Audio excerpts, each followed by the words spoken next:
నమస్తే. Welcome to పొలిటెంట్ media presents చిత్రం exclusive news.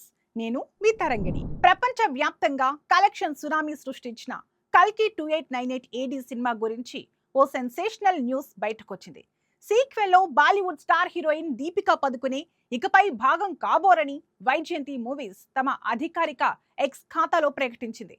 మొదటి భాగం నిర్మాణంలో సుదీర్ఘకాలం కలిసి ప్రయాణం చేసినప్పటికీ ఈ భాగస్వామ్యంలో అవసరమైన అనుసంధానం కుదరలేదు. ఇంతటి భారీ ప్రాజెక్టుకు సంపూర్ణ నిబద్ధత చాలా అవసరం. అందుకే ఈ నిర్ణయం తీసుకున్నామని తమ ప్రకటనలో పేర్కొన్నారు.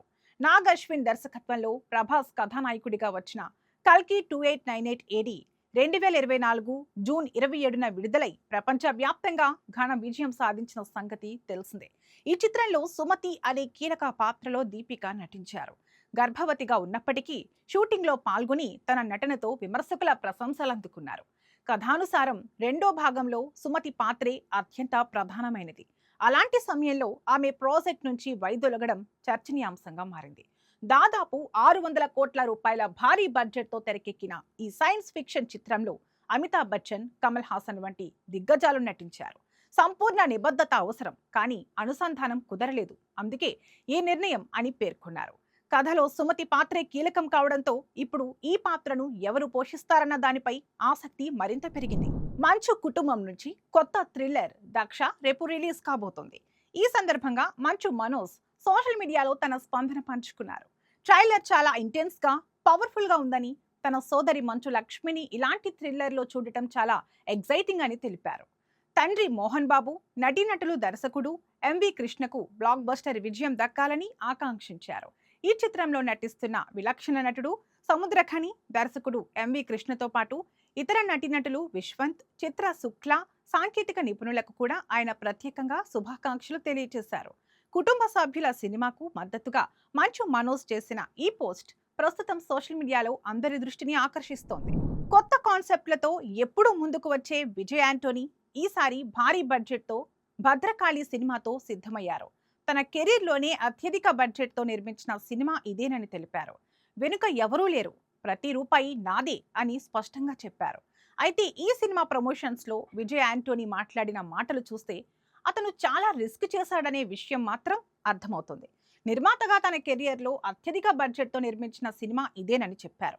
ఈ సినిమా బడ్జెట్ లావాదేవీల విషయంలో ఎప్పుడూ లేని ఒత్తిడిని అనుభవించానని అన్నారు. ఈ సినిమా 300కి పైగా థియేటర్స్లో రిలీజ్ అవుతుంది.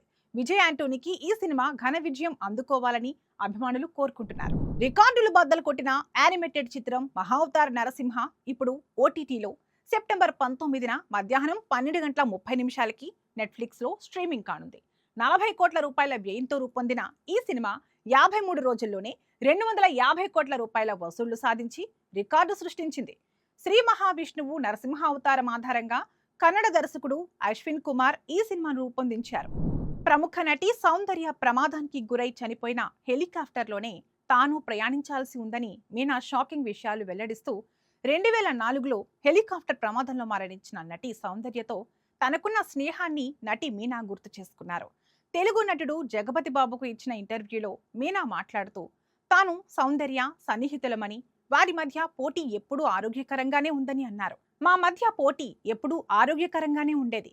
ఆమె చాలా ప్రతిభావంతురాలు మరియు అద్భుతమైన వ్యక్తి. ఆమె నాకు సన్నిహిత స్నేహితురాలు. ఆమె ఆకస్మిక మరణ వార్త విని నేను షాక్ అయ్యాను. ఈ రోజు వరకు నేను ఆ షాక్ నుండి పూర్తిగా కోలుకోలేకపోయాను అని సౌందర్యతో తన సంబంధం గురించి ఆమె చెప్పింది.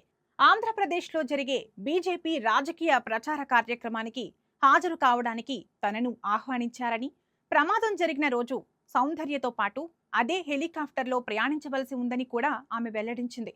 అయితే ఆమెకు రాజకీయాలపై ఆసక్తి లేనందున షూట్ ఉందని చెప్పి ఆమె ఆహ్వానాన్ని తిరస్కరించింది. ఆ తర్వాత ఏం జరిగిందో విన్నప్పుడు నేను చాలా బాధపడ్డాను అని ఆమె చెప్పింది. ఆంధ్రప్రదేశ్లో జరిగిన విషాదకరమైన హెలికాప్టర్ ప్రమాదంలో సౌందర్య తన జీవితాన్ని ముగించినప్పుడు తెలుగు పరిశ్రమలో అత్యంత ప్రజాదరణ పొందిన నటి ఆమె మరియు ఆమె సోదరుడు అమర్నాథ్ ఈ ప్రమాదంలో మరణించారు. ఇది తెలుగు చిత్ర పరిశ్రమలో భారీ విషాదాన్ని మిగిల్చింది. గత సంవత్సరం సౌందర్య మరణం ప్రమాదం కాదని, ముందస్తు ప్రణాళికతో చేసిన హత్య అని వార్తలు సంచలనాన్ని కలిగించాయి. కానీ తరువాత అవన్నీ అవాస్తవాలని తోసిపుచ్చారు. ఇవండి ఇవాల్టి పొలిటెంట్ మీడియా ప్రెజెంట్స్ చిత్రం ఎక్స్క్లూజివ్ న్యూస్ మూవీ అప్డేట్స్. మీరు మా ఛానల్ ని ఇంకా సబ్స్క్రైబ్ చేసుకోలేదా? అయితే వెంటనే సబ్స్క్రైబ్ చేసుకోండి. మా వీడియోస్ అప్లోడ్ చేసిన వెంటనే నోటిఫికేషన్స్ మీకు రావాలి అంటే వెంటనే బెల్ ఐకాన్ ని క్లిక్ చేయడం మర్చిపోకండి.